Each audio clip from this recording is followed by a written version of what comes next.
High বন্ধুরা, কেমন আছো? আশা করি তোমরা সবাই ভালো আছো। আমিও মোটামুটি ভালোই আছি। আজকে রবিবার, আমার ছুটির দিন। তো প্ল্যানিং ছিল আজকে একটু দেরি করে ঘুমের থেকে উঠবো, কারণ রবিবার। প্রত্যেক দিন ভোরবেলা উঠে তাড়াতাড়ি রান্না বান্না কাজকর্ম সেরে কাজে চলে যেতে হয়।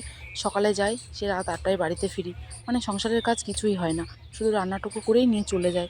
বাদ বাকি বাড়িতে ছেলেরা, ওরাই নিজেরা নিয়ে খাওয়া দাওয়া করে, নিজেরাই কাজকর্ম করে। তো আজকে ভেবেছিলাম একটু বেলা করে ঘুমের থেকে উঠবো, আজকে একটু রেস্ট নেব। হবে না, কারণ পুরো 7 দিনের জমা কাজ একদিনে সারতে হবে। 7 দিনের জমা গোবর সারতে হবে, 7 দিনের জামা কাপড় কাচতে হবে। আজকে সব কাজ, সারাদিন আজকে কাজ আর কাজ।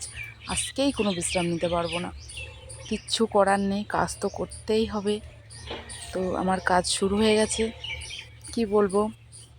যাই হোক, তোমরা ভালো থেকো, সুস্থ থেকো, ভগবানের কাছে এই কামনা করি। আর আমাকে একটু ভালোবাসা দিও, আমাকে সাপোর্ট করো। টাটা, বাই বাই, সবাই ভালো থেকো।